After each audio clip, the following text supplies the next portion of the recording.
I could see how you react, how you react to me.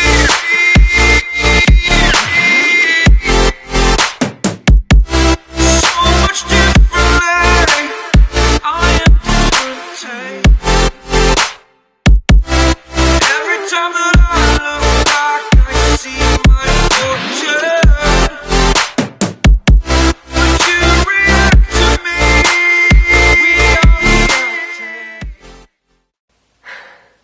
Hey guys,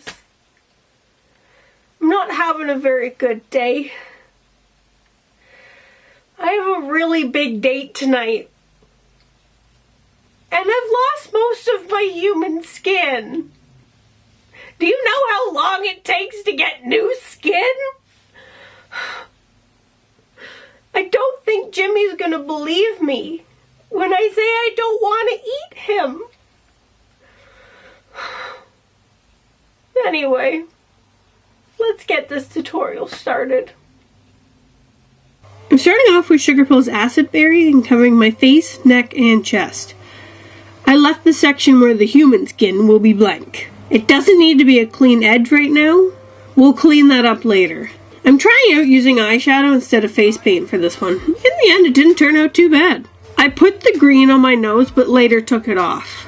We'll be adding layers, so don't panic if the first layer is patchy. With Sugarpill's Midori, I added some contouring. I do end up darkening everything later, as well as darkening that contour. I'm now adding another layer of green, this time with Midori.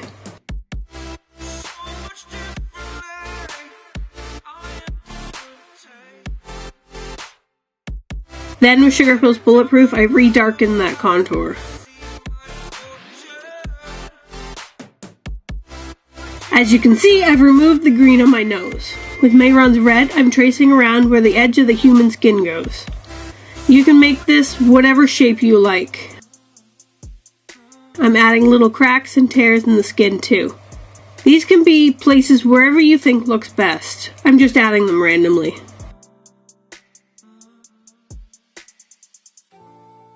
I'm just cleaning up the edges of the green where any patches are. Also, don't forget to cover your ears. Following along the skin flap, I'm adding shading. I'm using Bulletproof and just blending it outwards. I'm adding more shading at the bottom where there would naturally be more. If this was natural. If the red gets lost in some spots, you can go over it again to help it pop more. With Sugarpill's Bulletproof, I'm covering my entire eye, top and bottom, in black. Then blending it outwards. If you need help with blending, you can use the green to soften any harsh edges. To avoid fallout, it's best to tap it on. It gives you a better color payoff and you don't have color flying everywhere. With Basketcase from Kat Von D, I'm lining my waterline.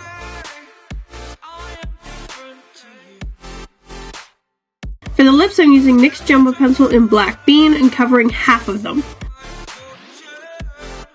Then, to stop them from being so sticky, I covered it with Bulletproof. I'm taking Mehron's black and adding squiggles all around the eyes. Why did I start so far from the eye? The color when it dries is pretty much the same black, so there's no reason to bring it all the way up. Once the eyes are done, you can move on to the lips. So the exact same thing coming from the lips.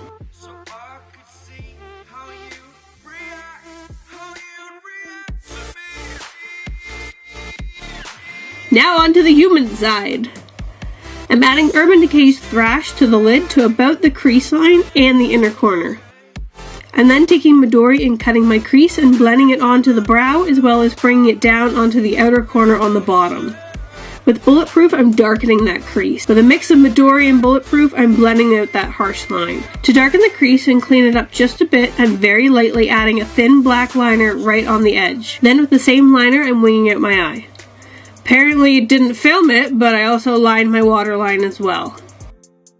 Then I added some mascara.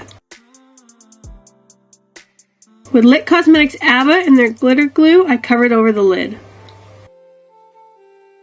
For a highlight, I'm using Kat Von D's Alchemist palette with the color Green Emerald. To finish it off, I'm using NYX Cosmetics Cherry Sky on the other half of my lips. Oh yes, and don't forget to put on some false lashes. And that's it, you're done. React.